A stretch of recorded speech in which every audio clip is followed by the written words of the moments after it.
নিখোঁজ এক গৃহবধূর লাশ ভেবে অন্যজনকে দাফন করে পরিবারের লোকজন। ৫ দিন পর বাড়িতে ফিরে ওই গৃহবধূ জানায়, পরকীয়া প্রেমিকের সঙ্গে পালিয়েছিলেন তিনি। তাহলে যে নারীটিকে দাফন করা হলো সে কে? পুলিশ জানায় ২০২৩ সালের ৭ সেপ্টেম্বর ফরিদপুরের সদরপুরের চর বিষ্ণুপুরের শ্বশুরবাড়ি থেকে নিখোঁজ হয় হাসি আক্তার। পরে তার পরিবার থানায় অভিযোগ করেন স্বামী মোতালেব শেখ হাসি আক্তারকে হত্যার পর লাশ গুম করেছে। এদিকে একই ঘটনায় গৃহবধূর স্বামীও নিখোঁজ ডায়েরি করে থানায়। ২০ সেপ্টেম্বর ভাঙার নাউটানা খালের কচুরিপানার ভেতর এক নারীর অর্ধগলিত মরদেহ পাওয়া যায়। পরে মরদেহটির কোমরের একটি তাবিজ ও পায়ের একটি নখ ছোট দেখে লাশটি হাসির বলে শনাক্ত করে স্বজনরা।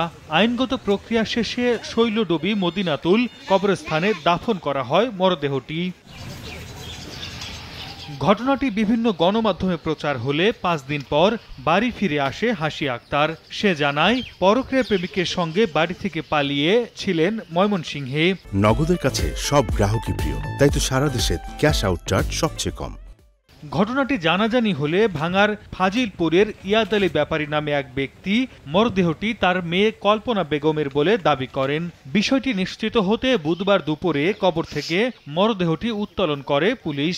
সদরপুর উপজেলার শৈলডুবি গ্রামের হাবিবুর রহমান তাকে নিজের মেয়ে হিসেবে দাবি করেন এবং তার গ্রামে তাকে দাফন করা হয়। কিন্তু দাফনের ৫ দিন পরে তার মেয়ে ফেরত আসে এবং বর্তমানে ওই লাশটিকে ভাঙার মানিকদহ ইউনিয়নের ইয়াদ আলী নিজের মেয়ে হিসেবে দাবি করেন। এই জন্য আমরা আদালতের নির্দেশে তার ডিএনএ পরীক্ষা করার জন্য আজকে তার কবর থেকে লাশ উত্তোলন করে ডিএনএ স্যাম্পল কালেকশন করি, যাতে করে তার পরিচয় শনাক্ত করা যায়। গত বছরের ১৭ সেপ্টেম্বর বাড়ি থেকে ফরিদপুরের জুবাইদা করিম জুট মিলে কাজ করতে যায় কল্পনা। এরপর আর বাড়ি ফিরে আসেনি সে। সময় সংবাদ, ফরিদপুর।